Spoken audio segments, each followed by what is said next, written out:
Hey everyone, and welcome to a brand new video. Tonight we have 2 hours of horror stories as per usual. I hope you all enjoy them. If you do, please be sure to drop a like rating. Let's see if we can reach 1,000 likes on this one.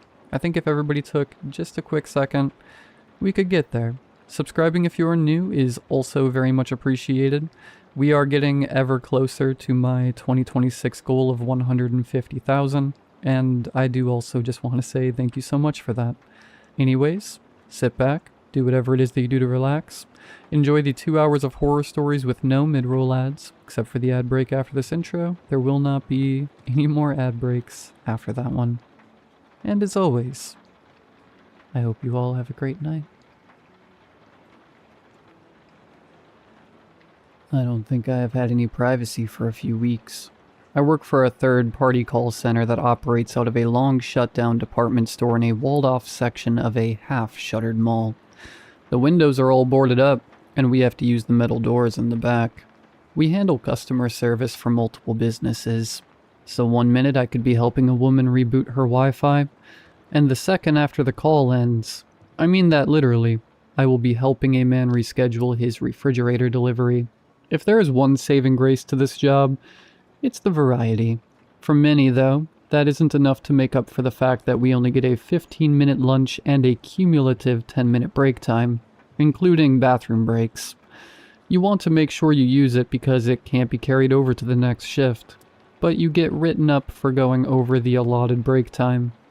Turnover was so bad that experienced reps were spending more time training new reps than taking calls. Management started calling it a measurable loss of productivity. One coworker of mine, Sharon, sort of acts as our de facto HR. The branch can't even hold a legitimate HR employee, which should tell you a lot. Sharon's a middle-aged woman who used to work in social work, but this unfortunately paid better. A few weeks ago, she took it upon herself to fix the turnover problem. Her solution? A compliment jar where we write nice things about one another, and once a week, Sharon opens and reads them to everyone during the shift. She hoped that it would boost morale and get employees talking to one another outside the confines of work. Everyone groaned at the idea of another task to complete for the week, but she assured us that participation was encouraged but not at all mandatory. She just wanted everyone's hard work to be seen. At the end of the first week of her new experiment, Sharon gathered us all around and stood behind her desk. She reached her hand into the jar and pulled out the first folded up strip of paper and read it aloud. Tim is always patient with the assholes. I wasn't really sure who Tim was, and by the squeaking chairs and silence, I don't think many of us did. Someone finally broke the silence with a little clap. No one knew how to act after each compliment was read aloud, but in the end, we resorted to half-assed clapping between compliments like, Alice makes the best coffee in the break room. Thank you, Emma, for fixing my headset. If you need to troubleshoot a TV, you can always count on Blake. People didn't really know how to act when their names were called either. Some stayed in their seats, others stood and gave an awkward wave to the crowd of colleagues. The whole thing seemed performative to me at the time, and I thought this would die out quickly. Sharon always took the jar home with her in the evening. A few days after the first reading, Sharon walked past my desk with the jar tucked under her arm. Bill, how do you think this is going? I looked around at the busy office, and then back to Sharon. Well, no one is crying. She laughed. I know all of this is corny, she said. People are miserable here. We get screamed at for 8 hours. Then we go home and worry about the next day, wondering if anyone would notice if we didn't come back. Management would notice. Only if the call queue backs up.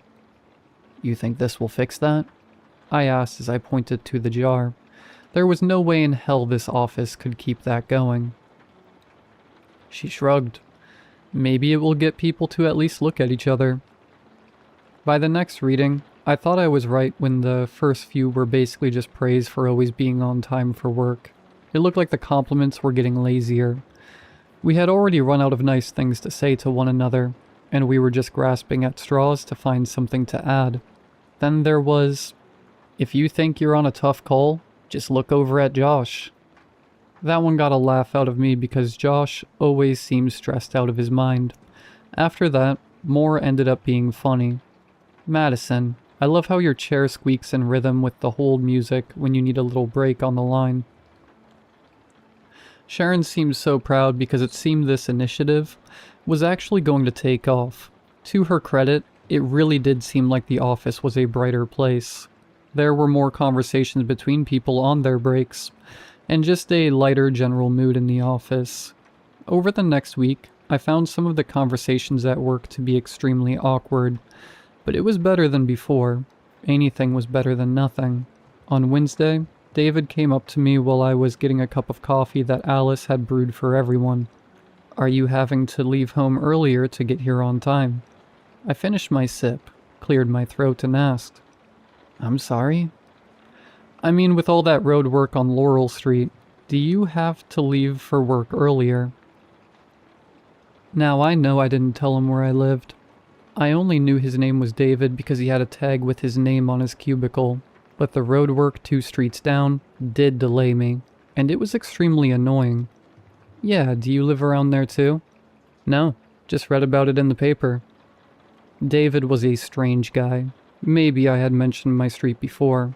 The third week, Sharon confidently announced the reading of all the compliments. As she unfolded the first sliver of paper, she paused, furrowed her brow, and then chuckled before reading. "I'm happy that Alice got her oil changed over the weekend. That sound was really starting to bother me." The regular clapping commenced as Sharon looked up at the crowd. "Is that an inside joke or something?" No one responded, so she continued. "Tim, your son really seemed to enjoy the clown at the birthday party last week." "Elizabeth, your stylist was so right to suggest that color. I am so happy you changed your mind in the chair." "Blue curtains were the way to go, Alex. Much better than the green, especially with that rug. We gotta talk about the new bedspread, though." Each one Sharon tried to laugh off. "I'm so happy that this has led to some after-hours friendships." Sharon pulled the next slip and hesitated as she skimmed it.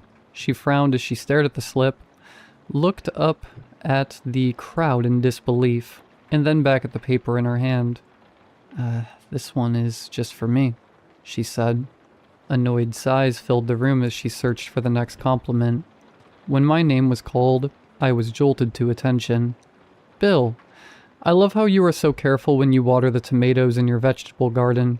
I think spraying some cayenne pepper in water on it will work better than the chicken wire." My fingers became numb and my chest felt hollow. I have never spoken to anyone here about my garden, and I have never posted about it anywhere.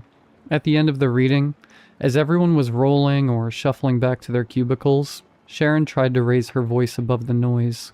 "From now on, let's try to keep these workplace appropriate." On my way home, I checked the mirrors for anyone following me. I checked my fence for cameras or loose boards. Nothing. I monitored the jar this whole week, and I saw no one put in a compliment. But every morning, there are a few more in the jar. I wasn't the only one shaken by an intrusive message. The office has been quieter. People are hiding their phones and closing laptops as others walk by. There's less bathroom traffic, and people are taking fewer breaks than ever before. I even noticed a few people driving different cars to work than I remembered. It can't be just one person. I have my suspicions about a few. Of course, there was David. He knew where I lived somehow. Then there was Sharon. She always took the jar home with her. The only other weird conversation was with Ted, who told me that he thought peppers would grow better in my garden. When I asked if he was the one who left me the compliment, he laughed it off. "No, I just heard about the tomatoes, and I thought we were in more of a pepper climate. That's all." I tried to talk to Alice when I saw her at the vending machine, staring at the rows of snacks, deciding what was going to get her through the rest of the afternoon. "You know this isn't normal, right?" I said. She tapped her card on the machine and began to punch in her numbers. "The compliments," I continued. "You've heard it. The curtains, your oil change, my garden. People are following each other. Her snacks fell. As she bent down to retrieve it, she whispered, "Don't." "Don't what?" She stood up and looked at me, her eyes darting to mine and then past me and back. "Don't make people think I'm talking to you about this." "Alice? Please," she said. "Don't make it worse for me." That afternoon I caught Blake following me. I pulled into my driveway, parked, and got out of my car. He pulled in and then began to back up like he was just using it to turn around. I motioned for him to roll down his window and yelled, "Blake, what the hell?" He rolled down his window an inch as he pulled off and yelled, "I was just trying to find something nice to say." I was dumbfounded. Did he really think that was appropriate? The day before the next reading, I decided to write my first real compliment. I wanted to prove a point. I folded it and dropped it into the jar. "Blake," I wrote, "I love how determined you are to find compliments, even if you follow people home to do it." I thought it would be read, and everyone would understand how out of hand this has gotten. That night I got a call from Sharon. "Hello? Hey, Bill." She was keeping her voice low. "I know you're upset, but you can't start writing stuff like that." "Sharon, Blake followed me home. He said he just wanted to find something to put in the compliment jar. This has gotten out of hand. I'm trying to stop this." "That's what everyone says." "You need to stop this." After a few seconds of silence, Sharon said, "I want to, Bill, but the regional office won't let me. They want to implement jars in other locations. Productivity has spiked at our branch, and turnover is almost non-existent." "But, Bill, listen. I have the jar at my house, and I am screening all the slips. You got one." "And?" "It says, 'Bill, I love how you inspected your fence the other day. It's important to take pride in what we have.'" I can't remember the rest of the conversation. I just stopped listening to what I was hearing and prepared for the next day. I actually drafted this last night, talking about how I wasn't going to go to readings anymore just to avoid the whole thing. But I decided not to send it. I didn't want to give them anything for today's reading. This morning I walked into work, and everyone was already sitting, chairs pushed together in anticipation like they were pigs at a trough, smiles on their faces. Sharon began with, "I asked us to keep things workplace appropriate. I went through all of these last night. Other than a few complimenting others on their new cars, I can't read any of these." Some booed, and a few stood and shouted that she was censoring our positivity. Sharon argued for a bit with the crowd and began to step away from the desk. As she did, Madison pulled the jar from her and took Sharon's place. Sharon kept walking out the door. Madison began, "You were so brave deleting their number, Emma, even if you did end up putting it back in your phone later on." Josh practiced the best apology in his car before he went inside the apartment. "Madison, I think it is so sweet that you still sleep on your husband's side of the bed." "Oh, guys, that is so sweet. Thank you for thinking of me," she continued, and I was happy to see we were almost finished. Madison went to put the lid back on the jar. Oops, found a couple of stragglers. "Sharon, you were so brave to leave before we were finished. I love how much faith you have in your breaks." Silence. I noticed some people glancing towards the metal doors. Others looked around, taking note of who seemed most uncomfortable. "Okay, everyone, last one for the week," Madison said. "Bill, I love how you still think strangers can help, even when Sharon can't." Some laughed and cheered while others simply watched me. I'm not sure if all this time their cheers are for the recipient or for the writer. I'm back home from my shift. I saw a strip of paper caught in my chicken wire. I bent down and grabbed it. "Bill, I love how careful you are about locking your door. Most people forget the kitchen window." I looked up at my window and saw the blinds move. I ran inside to find Blake in my kitchen. He looked embarrassed, like I had caught him stealing copy paper again. "Get out of my house." He smiled and said, Your voice carries so well. I stepped towards him, and he stepped towards the door. Excellent posture, he said. Very protective of your property. He slipped out the door. As he walked off, he looked over his shoulder and said, See plenty of nice things to say. I can't decide what to do. I can't get a hold of Sharon. Her phone is going straight to voicemail now. And if anyone from work is here reading this, I guess I should add a compliment. Sharon, thank you for the compliment jar. I know you just wanted to help. Morale has never been higher.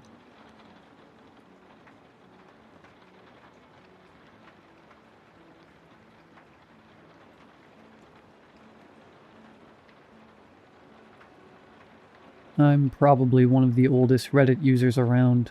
I enjoy reading stories on here, and after everything that's happened to me, I think it's finally time to share one of my own. I'm 72 years old now, and most of my life has been unusual.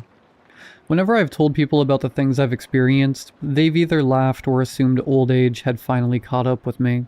Maybe you'll think the same. At this point, I don't really care. This is what happened. Before I tell you about yesterday, I need to take you back nearly 50 years. I was 26 years old and happily married to my wife, Alice. She was 22 back then. After her grandmother passed away, Alice inherited her house in a small town several hours away from where we'd been living.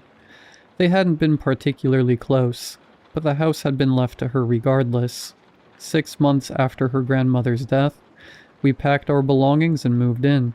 It was a beautiful old house with a large backyard. She adored gardening and spent countless hours planting flowers. By the end of our first summer there, every corner of the yard was bursting with color. Every evening we'd curl up together on the couch or lie in bed talking about our future. I used to tell her that I'd still love her when she was old and wrinkled. She'd laugh and tell me she'd never leave me. Alice also loved knitting. One Saturday afternoon, she was sitting in her favorite armchair, carefully knitting a blue winter cap for our son. The funny thing was, she wasn't even pregnant, but she wanted a son so badly that she'd already started preparing for him. I remember watching her from across the room, smiling to myself. When the doorbell rang, I answered it. An elderly woman stood at the porch. She had silver hair, kind eyes, and a warm smile. For a moment, she simply stared at me. Then she introduced herself. Her name was Celia. She told me she'd been a close friend of Alice's grandmother. I invited her inside. Alice made tea, and before long the three of us were sitting around the kitchen table talking. Celia spoke fondly about the town, shared stories about Alice's grandmother, and seemed genuinely happy to meet us. Alice and Celia hit it off immediately. Both of them loved gardening. Celia spent nearly half an hour describing the flowers growing around her purple house, while Alice listened with complete fascination. To be honest, I was bored out of my mind. Still, it was nice seeing Alice so happy. When Celia left, she promised to visit again, and she did. A few days later, she came back carrying a homemade cake. Then she visited again the following week. Then again, and again. At first we thought she was simply lonely. She lived by herself after all, but as the weeks passed, her visits became more frequent. Occasionally she'd show up when we'd just gotten home from work, exhausted and wanting nothing more than a quiet evening alone. We never said anything. Neither of us wanted to hurt her feelings. Looking back now, I wish we had, because eventually things started to feel wrong. The first moment that truly unsettled me happened during one of Celia's visits. I don't even remember what she and Alice were talking about. I only remember the way they suddenly turned towards me at exactly the same moment, and smiled. The smiles were identical. Not similar, identical. The same tilt of the head, the same expression. I told myself I was imagining things, but for some reason I couldn't stop thinking about it. A few days later, Alice and I went into town to buy groceries. While we were picking out vegetables, we started chatting with one of the employees. The conversation eventually turned to local residents. Naturally, Celia's name came up.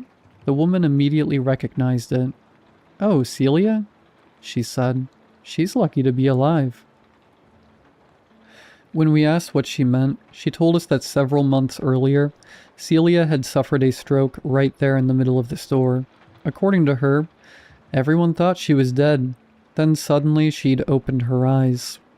"It was a miracle," the woman said.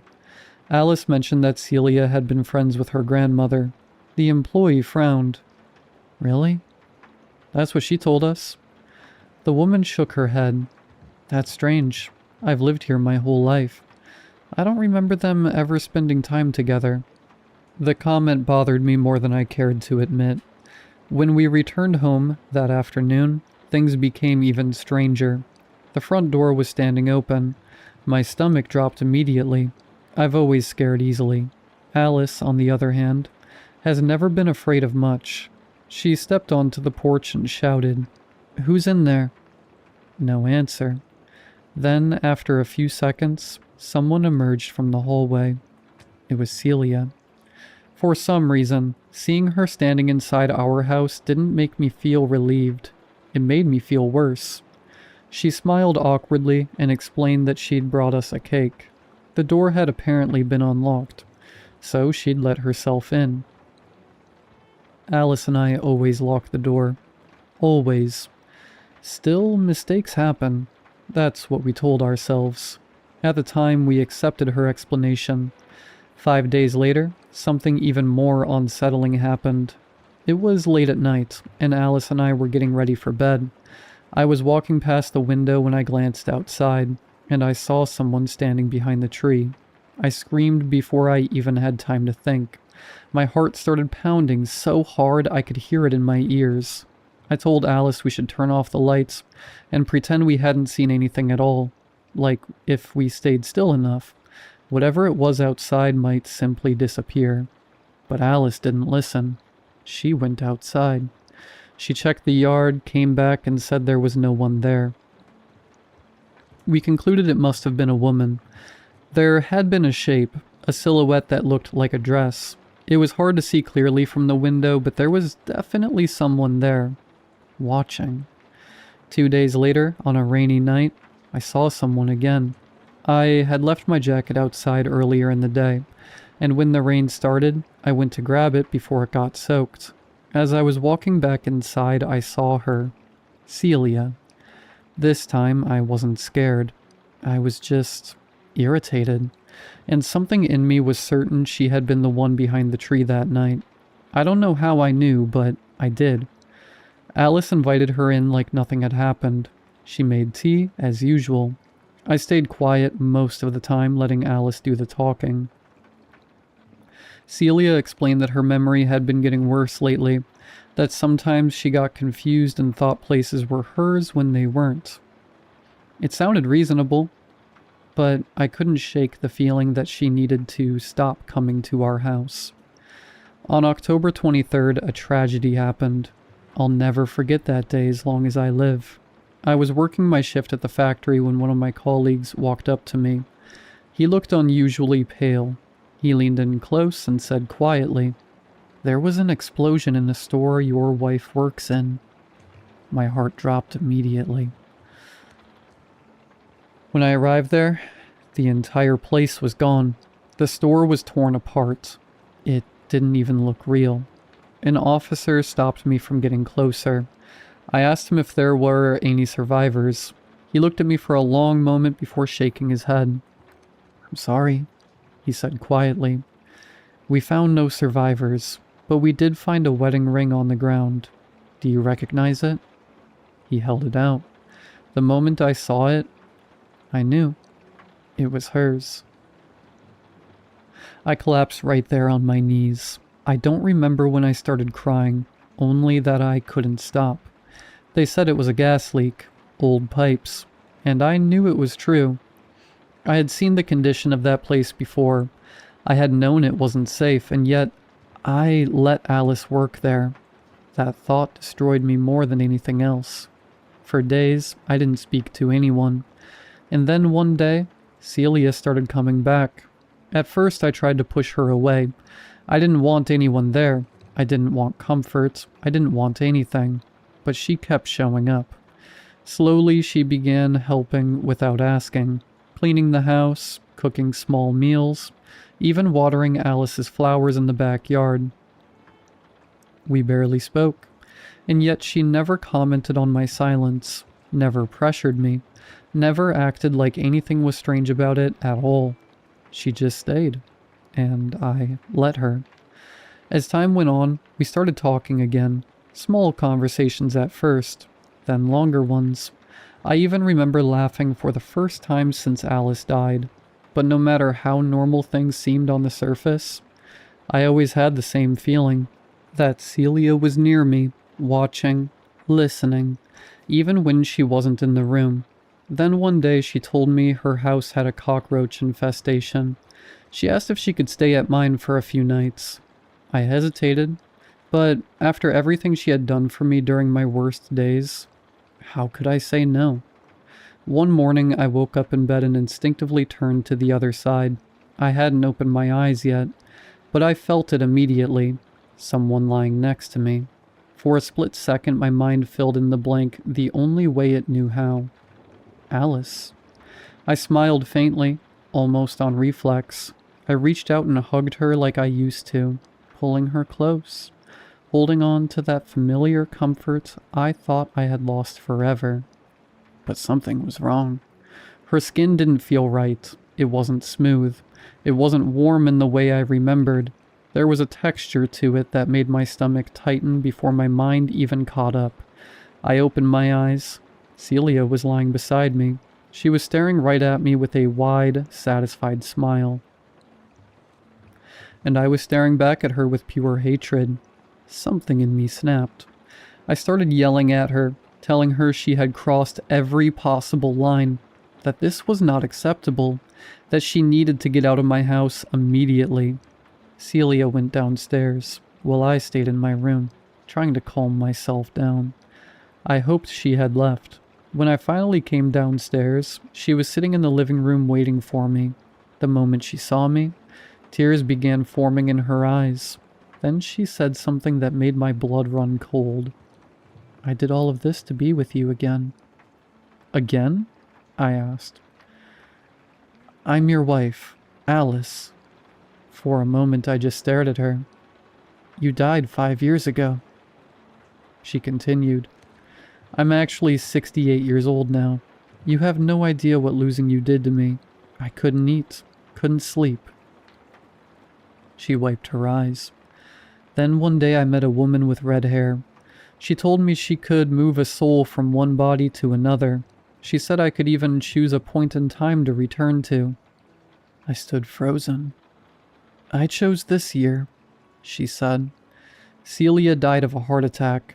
The moment she died, my soul was transferred into her body. I gave that woman everything I owned. Every last penny. I even gave her permission to kill me, if that was what it took." She laughed weakly through her tears. "I thought she was a scammer. I thought she would just murder me and disappear with my money. But it worked. My life meant nothing without you," she whispered. "So I took the chance." I shook my head. "How do I know you're Alice?" "Because I know your secret." A knot formed in my stomach. "When you were a little boy, you and your brother were playing in a barn. You found a box of matches. You started a fire by accident. Your brother died in that fire."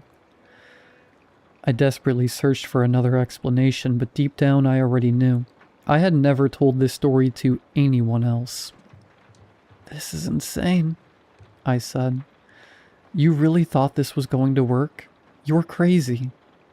Tears streamed down her face. "Don't you remember what you used to tell me when we lay in bed together? You told me you'd love me forever." Her voice cracked. "You said you'd still love me when I was old and wrinkled." A chill crawled up my spine, not because the words were unfamiliar, but because they were exactly the same words I had told Alice. Something inside me screamed that I needed to leave. I turned and rushed toward the front door, but it was locked. I knew then that I needed to get somewhere safe, so I decided to run upstairs and lock myself in the bedroom. As I backed towards the stairs, I glanced over my shoulder one last time. That's when I saw Celia holding a knife. "Did you kill Alice?" I asked. Tears were already filling my eyes. My voice trembled so badly, I barely recognized it as my own. For a moment, she just stared at me. Then she shook her head. "I couldn't do it."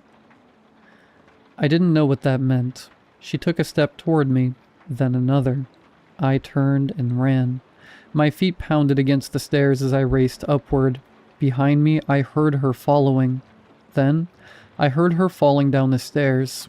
I stopped and turned around. Celia was lying at the bottom of the staircase. She wasn't moving. For several seconds, I could only stare. Then my mind started racing. The pieces suddenly seemed to fit together. If Celia truly was Alice from the future, then she must have somehow removed my Alice from the picture. She must have kidnapped her. Maybe even arranged the explosion at the store to make everyone believe she was dead. I needed answers, and I knew exactly where to look.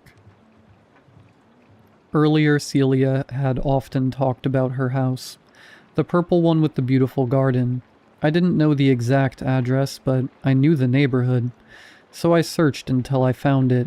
I used the keys I had taken from Celia's body.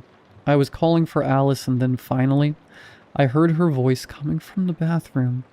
I unlocked the door, and there she was. Alice. We just stared at each other, then we both started crying. I wrapped my arms around her and held her tighter than I had ever held anyone before. I couldn't believe it. Once we had both calmed down, I told Alice everything.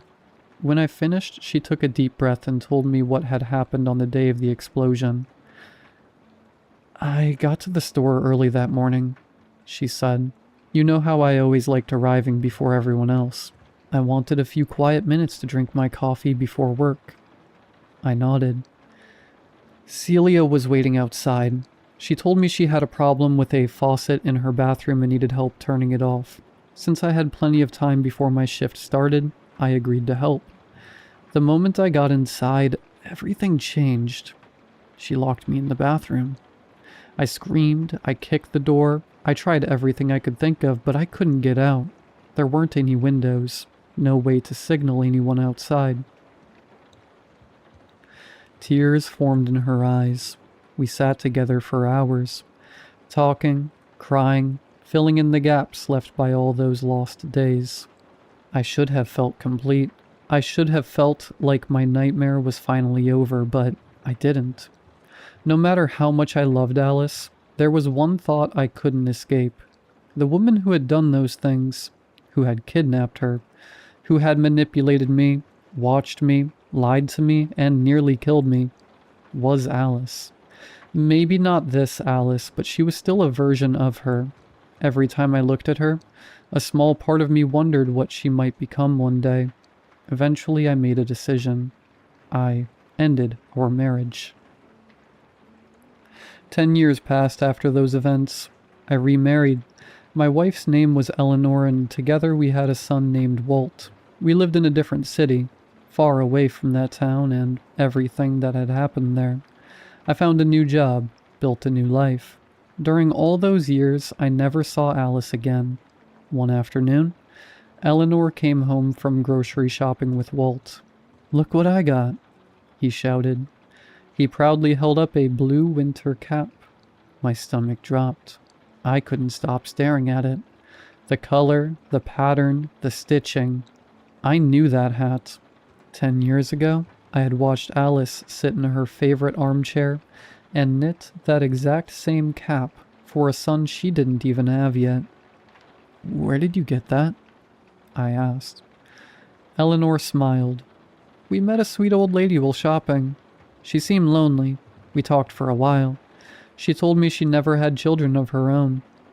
Eleanor looked at the hat. She had this with her and insisted that Walt should have it. That night, I finally told Eleanor everything about Alice. For years, I had kept the story to myself because I knew how insane it sounded, and Eleanor reacted exactly how I expected. She didn't believe a word of it. We argued for hours. By the time we went to bed, neither of us were speaking to each other. I understood why she was angry, but she had to know. For nearly 2 hours, I lay awake staring at the ceiling. What if it really was Alice? What if she had found us? How was I supposed to protect my wife and son? Then I heard it. The front door opened. I immediately woke Eleanor. Someone's in the house. I told her to stay upstairs and lock the bedroom door, but she refused. Instead, she followed me. Together we walked downstairs. Then a light clicked on, and there she was. An old woman stood in our living room. She was holding a knife. At first glance, I knew she wasn't Celia. This was a different face. The woman tilted her head. "Hello, my love. We haven't seen each other in a very long time. For me, much longer than for you." I couldn't speak. I couldn't move. The old woman took a step forward. "You can probably guess how I got here. After you left me, I had no one. I spent years alone. Decades, actually. Every day I thought about you. I thought about revenge many times. Then I turned 68. One day I met the red-haired woman. I gave her my soul and decided it was time for my revenge." Her grip tightened around the knife. "Now you will suffer exactly as I did." When she finished speaking, we heard Walt crying at the top of the stairs. Neither of us had even noticed he had left his bedroom. He stood there frozen, staring at Alice, at the knife in her hand and listening to everything she had just confessed. Then Alice started walking toward us. We turned and ran for the stairs. That's when it happened again, like deja vu. I heard our footsteps pounding the steps, Alice behind us, and then I heard her falling down the stairs. Just like last time, it ended the same way. After everything went quiet, Eleanor and I sat together for a long time trying to understand what to do about Alice. Somewhere out there, in the correct version of our timeline, she still existed. What if she came back again? Eleanor wanted to make sure she never could.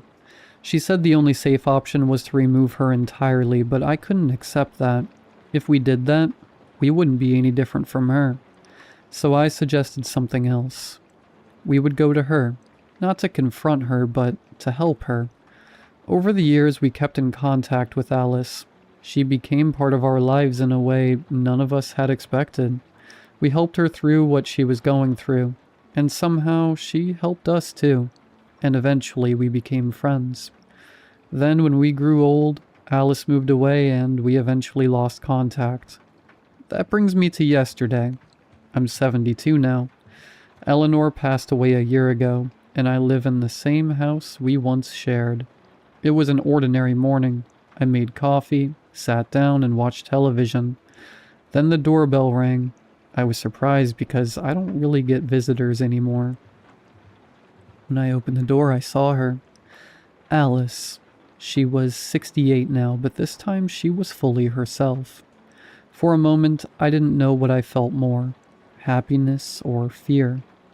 Everything we had lived through came back at once. The stairs, the knife, the screaming, the impossible version of her that should have never existed. But I let her in anyway. I ordered her coffee. At first I felt uneasy, but slowly the tension faded. We talked about where life had taken us, about everything that happened over the years we haven't seen each other. Eventually we left the house and I walked her to her hotel. As we crossed the road, I noticed a woman with red hair standing on the corner. She looked at us. For a brief second, her expression hardened. And then she smiled. In that moment, I knew. If things had gone differently, she would have been the one to take Alice's soul. But this time, nothing happened.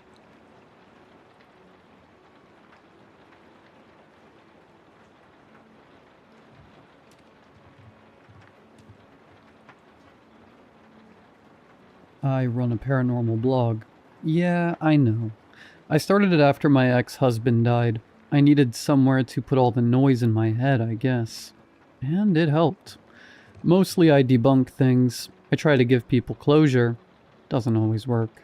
In my experience, most ghosts are just bad pipes. Demons are usually raccoons or whatever.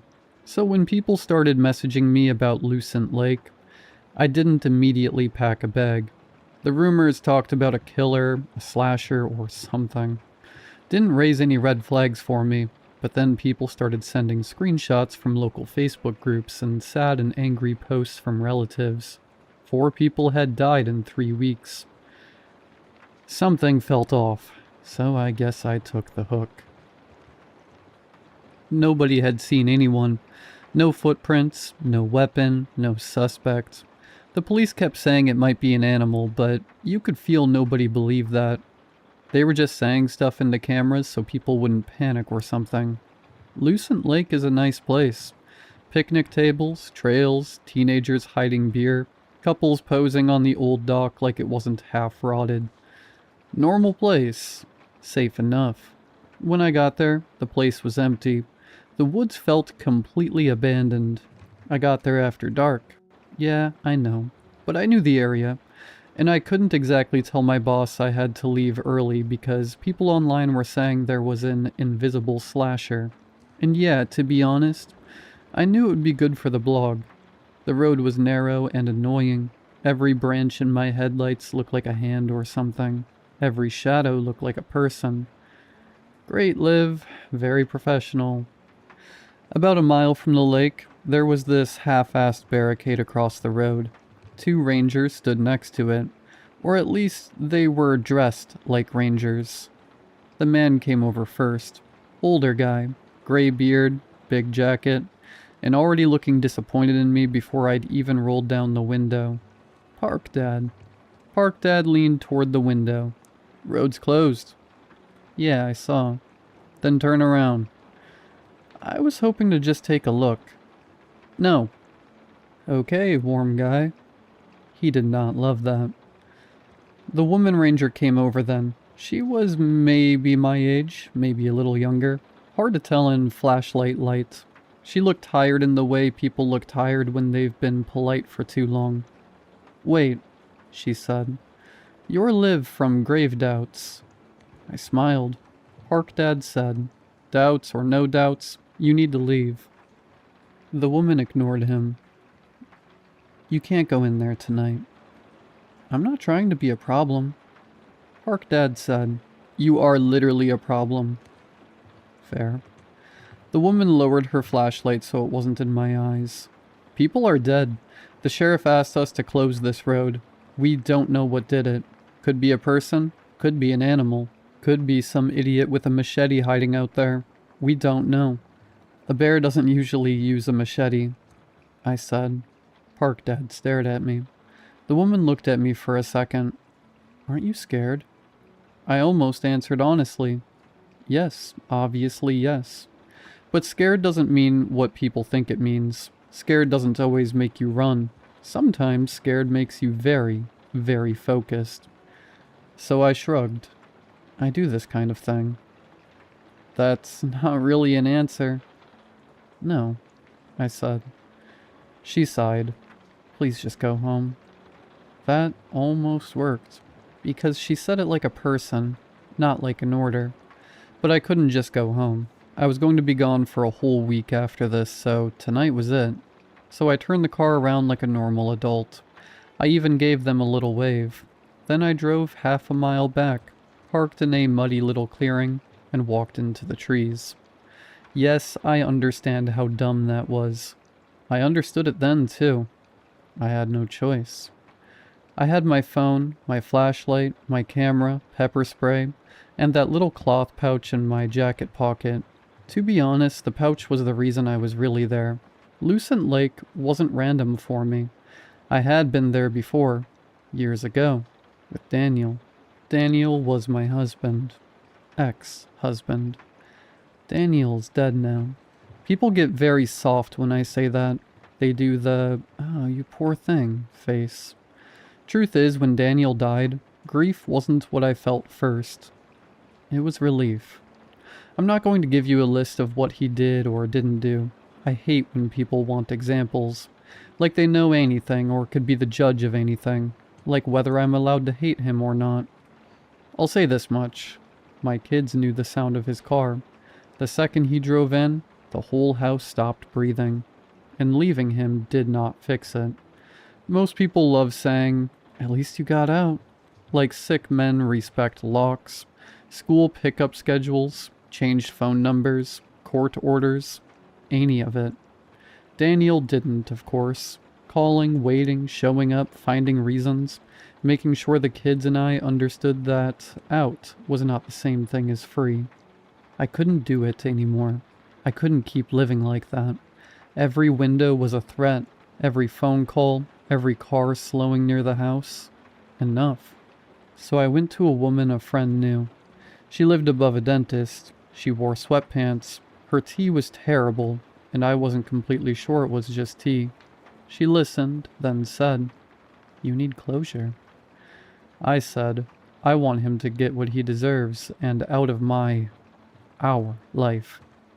She said, "Those are not always the same thing." I remember that very clearly. She said, "If it's closure, it closes. If it isn't, it just keeps bleeding." I thought, lady, I have 2 kids and a man who won't stop circling my life. I don't have time for fortune cookie stuff. So I said, "I want him gone." She gave me the strange smelling white powder and words. A week later, Daniel drove into a tree in the rain so hard they had to identify him by his teeth. Coincidence, maybe. I told myself that for a whole year. Now I have this feeling about Lucent Lake. So I went.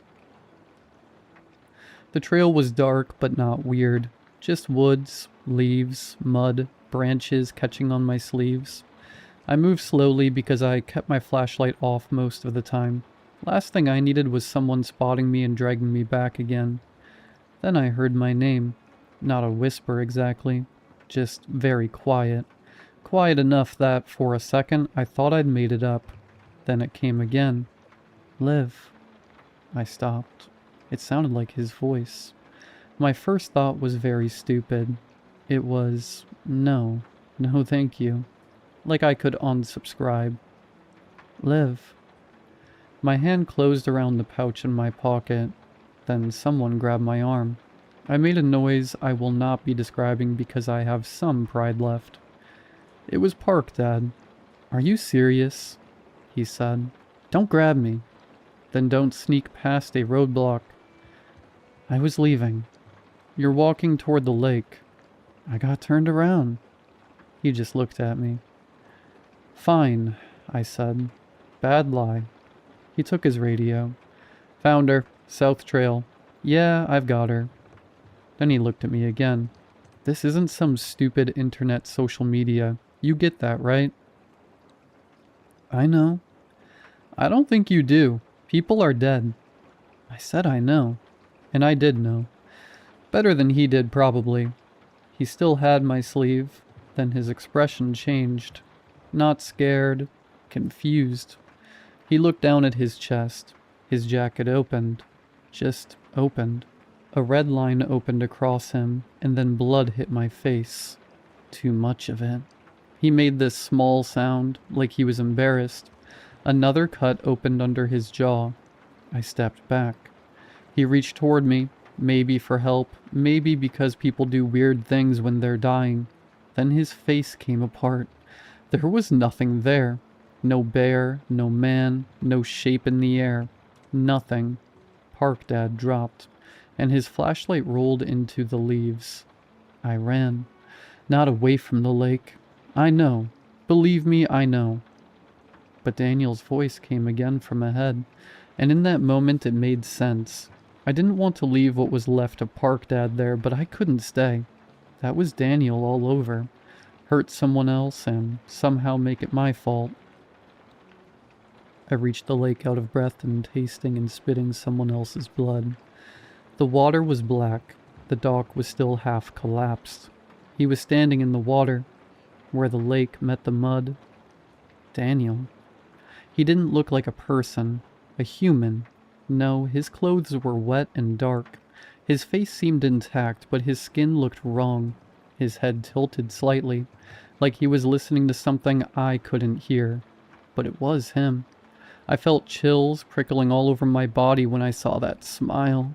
That stupid, patient smile he wore when he knew everyone in the house was afraid of what he might do next. I pulled out the pouch. My fingers shook so badly I almost dropped it. He stepped toward me.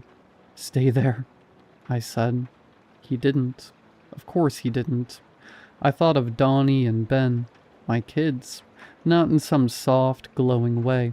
I thought of the real things, how long it took them to make noise in the house after he died, how fast they still say sorry, how Donnie still watches doors when people argue. He kept coming. "Why are you here? Why are you back? Get away from me, Daniel. Get away." I untied the pouch with my teeth. That was when he slowed, then stopped. He muttered something. I froze for half a second. I didn't understand it. I didn't want to understand it. I threw the powder in his face and said the words. Nothing happened. For a moment I thought, great, this is it. The thing that looked like Daniel is going to kill me by a lake, and tomorrow I'll be a sad little social media post people skim over at lunch. Then Daniel folded inward. I don't know how else to say it. He collapsed into himself. Shoulders caving, face sinking, mouth open. No sound. His whole body shrank into this dark, wet lump in the water, then thinned out into a oily stain floating there. I stood there waiting. I didn't want to move, or I couldn't. I didn't feel relief. Maybe I was still in shock. The lake was quiet, no slashing, no whispering. I actually said, "Okay," out loud, like I'd finished paying a bill or something. I suddenly had this strong urge to just go home, really badly. Then I heard crying. The woman ranger came through the trees with her gun out, both hands shaking.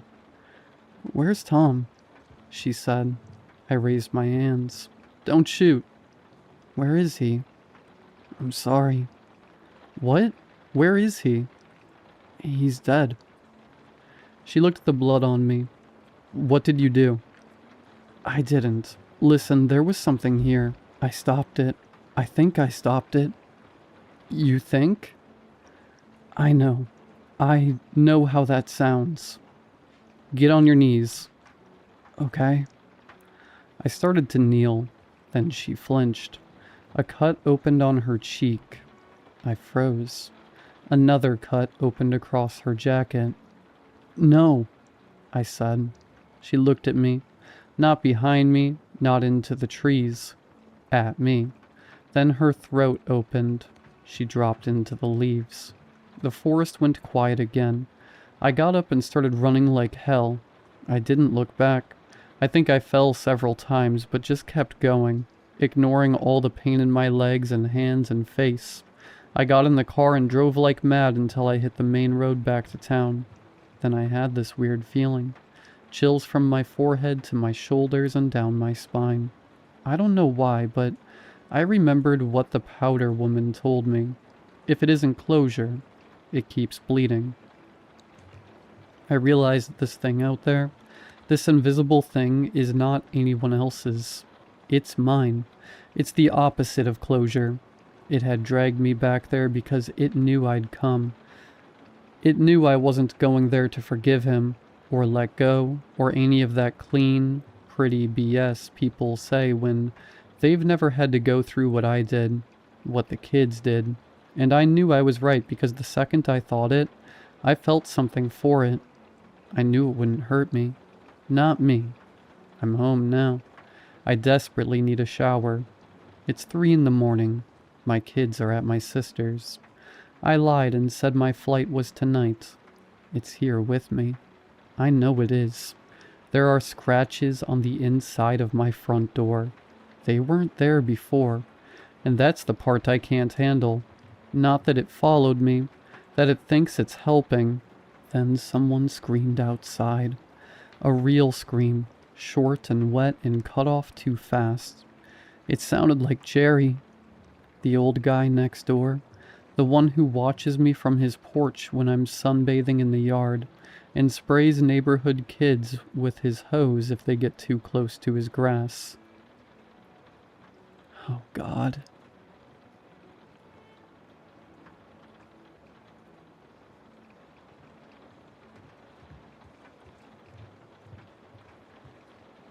I go out to the cliffs, like I have every Wednesday for the past 10 years.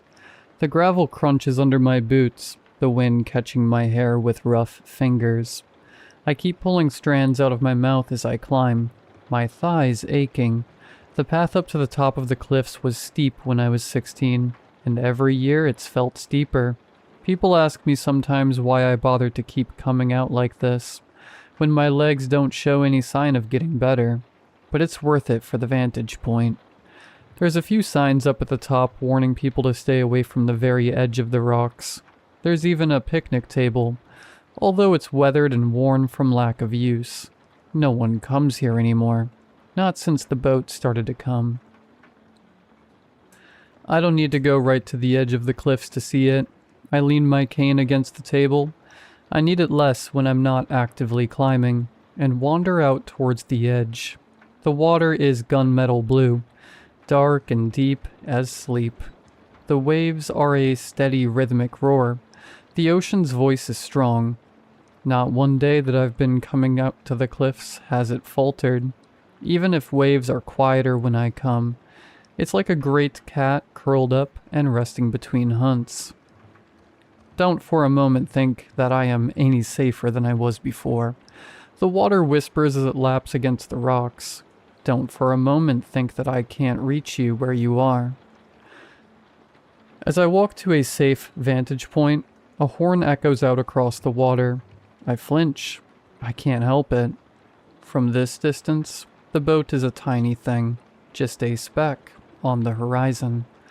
I reach out, pinching it between my fingers, pretending that I can pluck it from the sea like a tick. I know what I would see if I was closer. It looks like a remarkably normal ferry boat, in most respects. There's no smoke coming from the smokestack, though. When it gets close, you can't see the crew. If it gets really close, you can see the wheels turning and the lines being pulled without anyone there to pull them. This far, I can't see any of the detail. I can only see the shape of the ship itself as it comes slowly, inexorably closer. They don't know where it comes from. Ironically, that's one of the main things that people do know about it.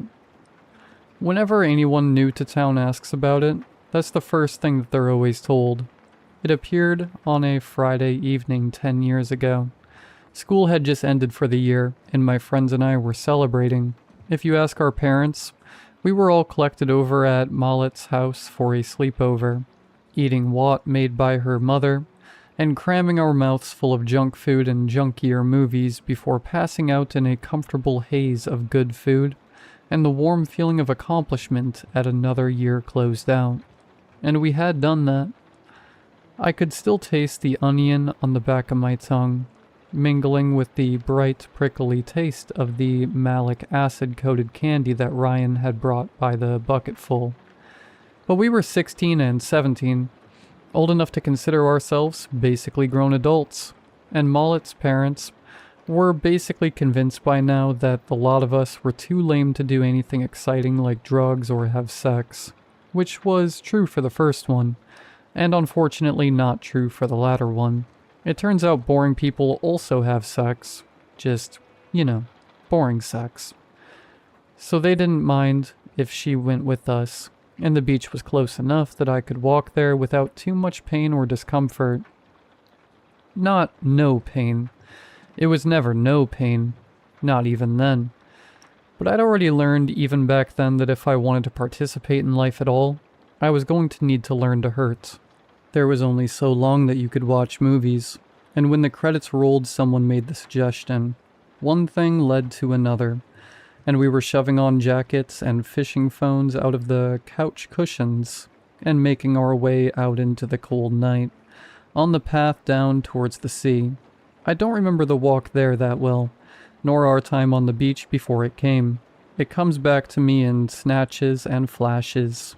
Mollett's bright laugh, like golden bubbles bursting in the night, my lungs aching from the cold, my hair tossed about by the wind, Sparrow winding it around their fingers, the fire Ryan built crackling, sparks drifting up like tiny stars in the night, the rough texture of Sparrow's denim jacket against my cheek, their body warm against mine.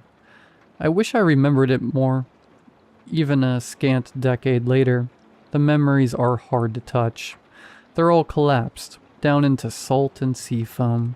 I was curled up against Sparrow's chest, listening to Mallet and Ryan tease each other as they roasted marshmallows that we'd nicked from the snack cabinet back at Mallet's house. I was half asleep, full of sugar and roasted meat and alcohol that we definitely weren't supposed to have. Sparrow was idly petting my hair as they watched the fire, occasionally chiming in with the other two. I felt warm, like I was swathed in a thick blanket. The firelight made a soft orange bubble against the night. I remember that still, how it felt like nothing could touch me. I don't remember the joke that Mallet made. I wish I did. I remember so little about it now. Mallet said something, and Ryan laughed. His voice was starting to level out, the cracks getting fewer and fewer as his voice smoothed down into its adult shape. He had a scraggly beard, one that he used to run oil through every morning in the hopes of getting it to grow faster. He was laughing, and then the sound of the foghorn cut through the night. I remember the strange violence of it, the way my bubble popped around me, the night stretching its hands into our little cocoon. I sat up straight, startled out of the half-dreaming haze I'd been drifting in. Mallet had dropped the cooking fork, the tip in the fire.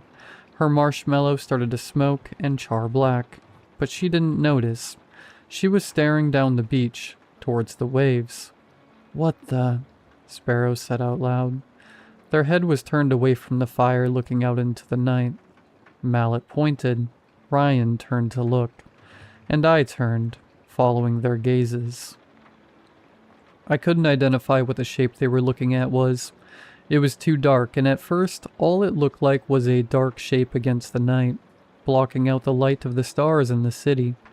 There were no lights on it, to help resolve it into something that made sense. Then the horn sounded again, and I realized it was a boat. A boat, aground at a beach with no dock, with no lights. I couldn't even see a red or a green light to tell me what side of the boat I was looking at. "We should go." I had never heard Ryan sound that nervous before. His voice wasn't shaking, it was just quiet, steady and quiet, like a hand gripping the back of your neck. It was that had me struggling to my feet, Sparrow helping me to my feet with a strong hand. They bent down, picking up my cane to hand to me. Mallet started throwing sand on the fire, stamping out the embers. I should say that despite all being 16 and 17, we didn't try to explore the boat. We didn't go closer. We didn't shout out, calling out to the sailors we thought had to be there. We didn't try to explore. We didn't antagonize. We didn't linger. We didn't. I can look back 10 years later and regret that we didn't run immediately. I think at the time I'd thought that it might be an organized crime thing. Or something. A silly thought of a teenager who'd hardly seen a gun in real life. But what would you have thought? A boat aground at a beach with no lights? Totally eerie and quiet, miles away from the docks.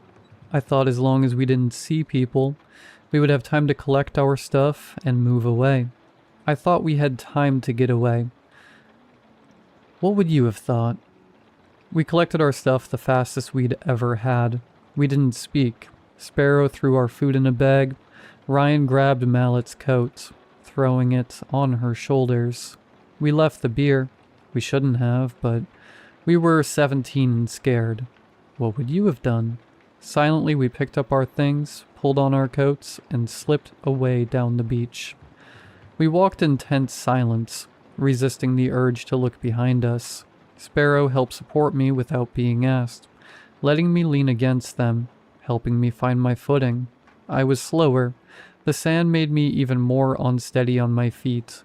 I could feel Mallet's anxiety and frustration. She kept glancing back at me. My face felt hot. If you've ever been the most disabled person in a group, you might not know the prickling shame of it. Even if the people you're around don't say anything, it clings around the edges anyway, sticking to you like burrs to a coat. I clung to Sparrow, focused on ignoring the pain and keeping my footing. I was looking down at the sand, trying to make sure I didn't step on a rock and turn my foot. When I heard Ryan stop, I looked up and froze. For a moment, I thought we'd been turned around. It was impossible, but it was the explanation that best preserved reality as I knew it. Then my heart sank down to my stomach. I felt like the world tilted around me. It was coming home to find your house occupied by strangers. The boat was in front of us, dark shadow against the stars. I could feel Sparrow go tense against me. Mallet took a step back. Ryan stood frozen. Then as one, we turned, dropped our stuff, and started running. I ran. My legs screamed immediately. I didn't run as a matter of course. Walking took enough effort. But the cold, freezing fear in my chest was enough to prompt a sprint. Sparrow's hand was tight on mine. They were on the track and field team, and could easily outpace me, but they stayed behind, hand tight on mine like a vice as they tugged me forward. I don't think any of us had fomented anything approaching a plan. Sometimes the only thing you can think to do is run. If I'd known then what was about to happen, perhaps I would have. But then, that's always what you tell yourself, isn't it? We had turned and ran back down the beach, the way we had come. I remember looking up and seeing that the boat was gone, and feeling a weird flare of hope. I could see the bright sparks of the city lights outlined against the sky. There was a path somewhere among the ice plants and the sand that would lead back to the asphalt and streetlights. I had a thought somewhere in the back of my mind that surely that would mean safety. I didn't know what was happening, the way I would later.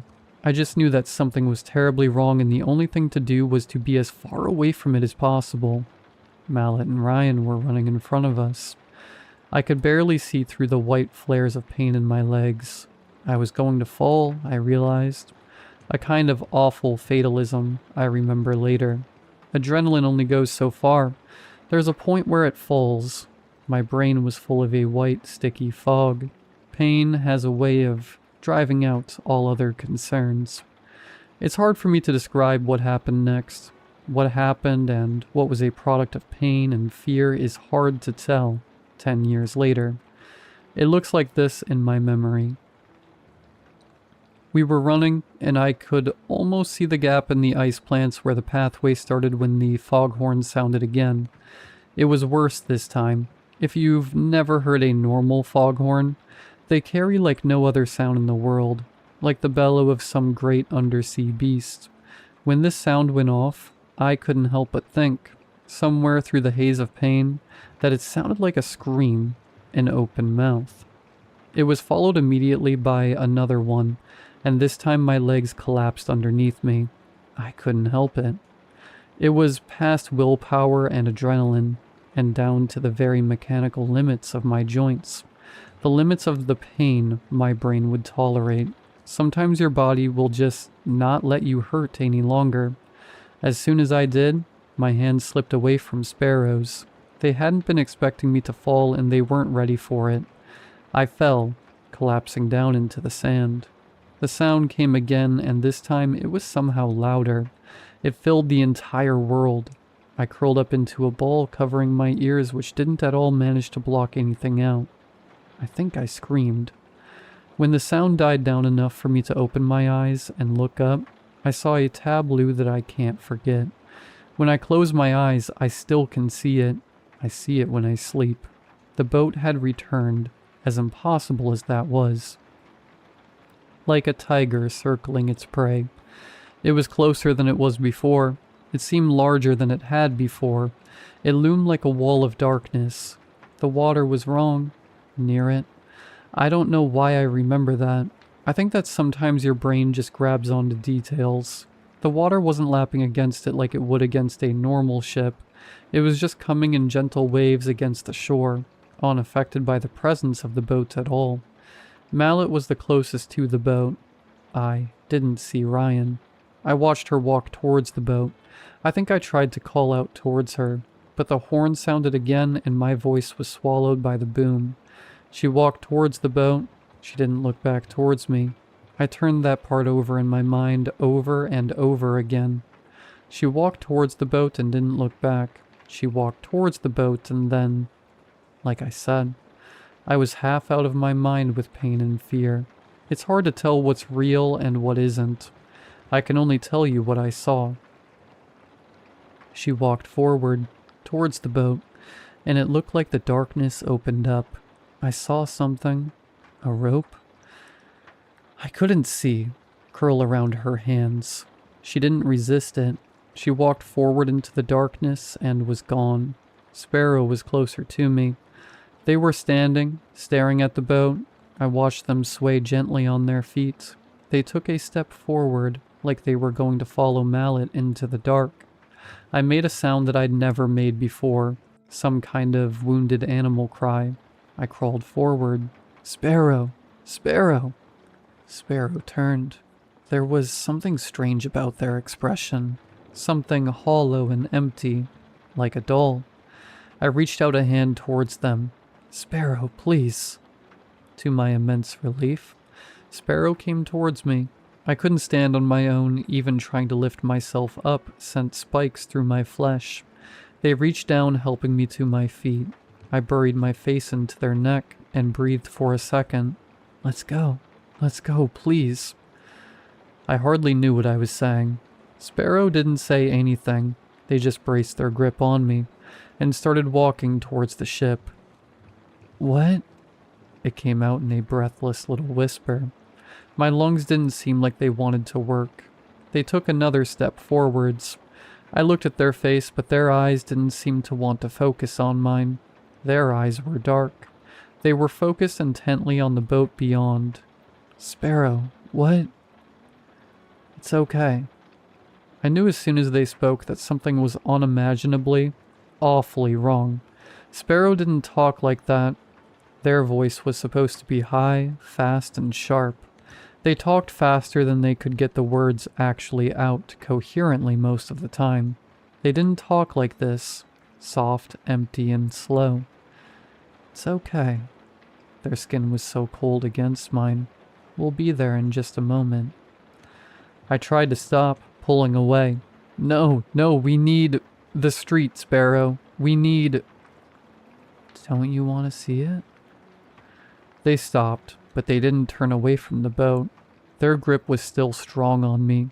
This time they looked down, and I had the awful feeling they were still somehow looking through me.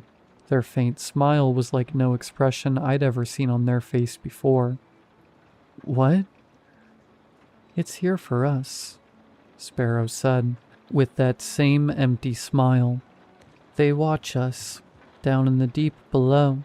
They watch us with their eyes that aren't eyes down in the deep dark below the water. And they're tired of waiting. They have space for us down in the dark below the water, below the ocean's floor. Don't you want to see? No. I yanked away hard enough to slip out of Sparrow's grasp. I hit the sand and my vision went white with pain. When it had receded enough for me to understand anything again, Sparrow was standing in front of me. I flinched, but they didn't grab for me. They leaned down, pressing a soft kiss against my forehead, before they stood up, smiling that awful smile that wasn't theirs. Just look, they said, in that same dreamy, dead, dull voice. Just look. Can't you see? I shouldn't have looked. I know that. But as they turned away and started to walk towards the ship, swaying slightly as they moved like they were drunk, I glanced down towards the dark wall of the ship as well. The darkness was different somehow now. Instead of just being empty darkness, it seemed to ripple like water. It rippled and distorted, and for some reason, despite an alarm starting to go off in the back of my brain, I couldn't make myself look away. In the darkness, I saw something moving. I wish I could describe to you what I saw. I wish I could make it make sense to someone who hadn't seen it. Any description I come up with seems to pale in comparison. In the darkness, I saw something look back at me. I saw eyes, but they were not eyes. Eyes didn't move like that. They were not eyes, but they could see. They could see inside me. And they promised me things. They promised me darkness. That they had a space for me. There was a place below the waves. Below the water. Below the bottom of the ocean that was open for me. Humans couldn't live down there, but they promised me that I would live. They promised me that I would live forever. It was my legs that saved me in the end. As Sparrow disappeared, I tried to struggle forward, towards the welcoming, waiting dark, and ran up against my legs. I tried to brace some weight on my knee, and the resultant pain was like a white fire. There was no room for darkness or eyes when I hurt like that. I tried again, and that time, I think I fully lost consciousness for a moment. My ears were ringing. As soon as I could move or think again, I rolled over and threw up.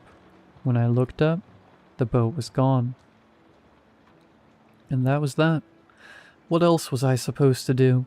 I sat on the beach until the sun had started to turn the sky gray and pale and streak the horizon with orange and yellow. And then I got up and limped home. It took hours longer than it was supposed to. Somewhere in the chaos, I'd lost my cane and never did find it again. I made do with a bad one from Walgreens for a while after that. I found out later that we hadn't been the only ones to see the boat.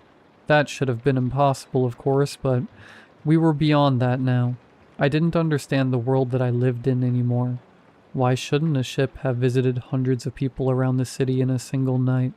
It was no more impossible than anything else I'd seen. There was chaos, I think. I didn't see much of it. I didn't leave my bedroom for a while after that. Instead, I slept through most of the summer, putting my phone on Do Not Disturb so I couldn't be bothered by the masses of texts and news articles discussing the mass disappearance. It all seemed so distant, so unreal. I knew what had happened. I knew where everyone was. I knew at the bottom of the sea beneath the sand and coral was something hungry and old and waiting. Everything else was just so much theater and pageantry compared to that. I kept seeing the boat whenever I slept. It wasn't all the same dream. I could be in the city, or swimming in the sea, or walking on the beach. Wherever it was, at some point, I would look up at the sky and there it would be, a dark shadow against the blue sky. I would see it, and then I would feel it again, the touch of strange eyes and the opening of an abyss beneath me. I never told my parents about it. How could I? It wasn't the sort of thing that you could tell your parents. They wouldn't have understood.